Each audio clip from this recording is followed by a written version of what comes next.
Many years ago, I came across this book, Letting Go, from David R. Hawkins. And Letting Go is one of the books that changed my life. And it's one of the books that I suggest and I gift the most. It's also one of the most poorly written books that I know. It's really bad. The writing is very bad. And at some point of the book, it goes into an energy theory, aliens, conspiracy, which is completely berserk. However, the beginning of the book is brilliant, and this book is the first book where I finally came across to such a simple definition that we are the space between our thoughts. We are not our thoughts. We are that silence that happens between our thoughts. And it's like, it's in a sentence. It's just written so, in this case, so simply and so beautifully that in a simple sentence, we can say, the self, the real self, is the space between the thoughts, or more exactly, the field of silent awareness underneath all thoughts. And this book explains this idea of letting go, which I've used all my life after reading this, is that once you collect everything about the experience that happened, once you pardon everyone inside of this experience, once you are at peace with everything of the experience, you don't need to having gone to it. You can let it go. You can let it flow away from you. You can be free of it. And it talks about going into the pain, but then letting it go away. But recently, I've discovered that letting go is not the only way. I have been working with Julian, and he is a meditation teacher like no one I've ever encountered.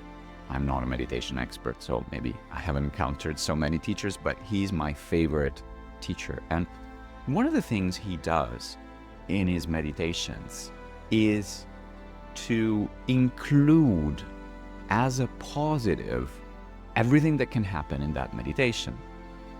And so in the meditation, there will be a prompt that says, and if you feel distracted, and if there's some thoughts going through your head, it is allowed. You're allowed to feel these thoughts, etc. And I always noticed this from his meditation, that there was always this concept of allowing, letting, instead of letting go, letting in, allowing to feel. And so the other day we were working, and we were working through my feelings of not being enough, not having enough, not being confident, the usual dealings of an entrepreneur, right? Like you have to confront the market and convince the market that the world needs to change, basically, based on your ideas. And this is a trigger to massive insecurities. And what he suggested is simply, why don't you do a meditation? And in this meditation, why don't you allow these thoughts? So I am allowed to feel scarce. I'm allowed to feel small-minded. I'm allowed to feel stupid. I'm allowed to feel needy. And he suggested, why don't you follow the chain? Because if you make enough space between allowing, there is going to be some discovery there. And in my meditation, the discovery was that very, very quickly, by allowing myself to feel these feelings, I was back to being a small, needy child. And that came like in 5 or 6 or 7 minutes of the meditation. And what emerged after finding this child, and a child is not right or wrong, right? A child is just needs love, needs nurturing, needs food, needs cuddling. And after this, I was continuing I'm allowing myself to be a small child. I'm allowing myself to feel needy. I'm allowing myself to feel angry with whatever the powers that be, my parents, the world, etc. And following this chain, I also found a place of authority, of power, and my voice changed. I was voicing these things during the meditation, and my voice changed, and it was like, I'm allowed to feel powerful. I'm allowed to be in control of myself, and so on and so forth. And then it went again into like a mellow, like I'm allowed to need to be cuddled. I'm allowed to need to be embraced, and so on. It was eye-opening, and it gave me. So first of all, this is not something that I will do once. I will continue doing this. I know that this has a value if and when it becomes a practice and it's not a one-time thing. Oh, I finally allowed myself to feel small-minded and I'll never feel small-minded again. No, this is going to happen again and again and again and again. However, I can integrate now this into my practice. And I have been talking about my practice, but maybe this is a good opportunity to bring it all together. I think that what is happening with our thoughts in general is that we have this really short cycle between the trigger of pain and the distraction. So there's like, oh, I have 20 seconds where there's no notifications and nobody's calling me. What do? I immediately check my phone. Do I have any notifications? What are notifications like? Okay. If there are no notifications, that's another trigger. Can I go on social media, etc. Now, what I've been doing is trying to peel away the layers.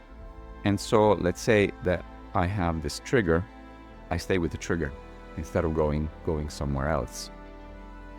Now, you will have what I call discomfort, and you go into this disco, and again it triggers you, and it wants a distraction. So you either let into the distraction, and you check your email, you check your messages, you go on social media, etc., etc. Or you decide, oh, I'm gonna implement discipline. And in the case of discipline, I gave myself a set of rules, like for instance, no social media on the phone, or I can still go on social media, but I have to go on the computer or through the browser, but in the browser on my phone is blocked. So I set all of these kind of roadblocks, right, to help me with accomplishing my goal. Now, this is very forceful, and there is a problem with forcefulness. It doesn't work. And discipline, we don't all have it. And anyway, we all have the power to eliminate the roadblock and go back to the distraction. But then if you go through the trigger, and if you go through the discomfort, and if you stick to the discipline, you find what I will call, let's say, space number 1. Now, space number 1 is a first space where you're starting to enjoy what is happening to you. It's not great, but you're beginning to enjoy what is happening to you. And you're having thoughts. You're having original thoughts. Now, these thoughts belong to a couple of categories. One is distraction thoughts. So you are cooking and you're thinking, oh, I really need to buy again these spices, etc., etc. Or you have these creative thoughts. And I hear you say, bingo! So I eliminate the trigger, I go through the discomfort, I add discipline, I enter this new space because I want to be creative.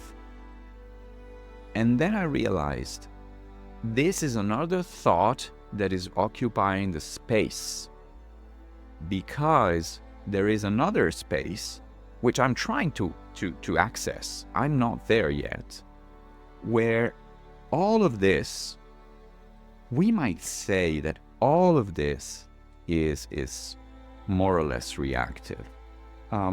Let's put it this way. Not all of this is reactive.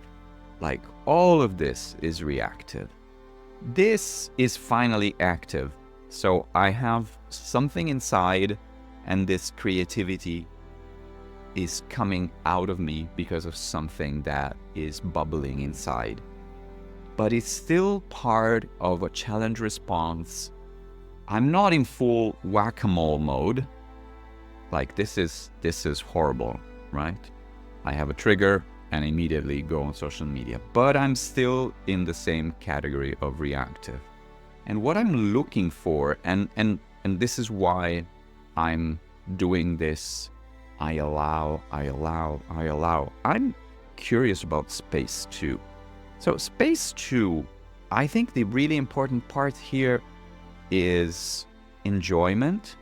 So this is not a space where I have rules and I need to follow the rules and respect the rules to actually accomplish something. This is a space where I am there. And also, I'm not there to be creative, because then I am creative, then I have an idea for a YouTube video, then I have something that I need to note down for a client. And see, I go back into the hamster wheel. But I think this space of enjoyment is also a space where I can finally just be. And my inspiration is to get there at some point, and maybe get there often. And I think this is a space of, I don't know how to call it. It's not active, it's not reactive. It's just a space of being. So I hope this was useful. I still strongly suggest that you pick up this book. I think the first 3 chapters are quite good. All the way to chapter 3, The Anatomy of Emotions. Especially the second chapter is The Mechanism of Letting Go, which is pretty great. I don't think you need to go too far ahead of this. And my favorite part of the book, and this is how we're going to end the video, is there is this list, which is really funny. It's a really funny list of all the things that we try. So you meditate, you chant the mantra, you drink green tea, you try the Pentecostals, breathe in fire and speak in tongues, you get centered, learn NLP, and so on and so forth. And it's an hilarious list. You get Feldenkrais, you get rebirthed, you study Zen, you do the tarot cards, which I do. And so you cast the I Ching. So it's pretty funny, it's pretty good. On the acceptance, I don't have a book to suggest, but I'm sure our AI overlords have read something for us and can tell us what a good book is. And I will put Julian's channel in somewhere. I've put it already before when I mentioned him, because you should go ahead and follow Julian. He really does some incredible work, and I feel very honored that I get to work with him. If you like this kind of thing, please let me know. It's just a question of understanding if I'm doing the right thing. So just leave a comment, send me an email. It's really relatively easy to find my email. So just send me an email and say, hey, that was useful. I like that. I picked up the book, and I'm looking forward to seeing you in the next one.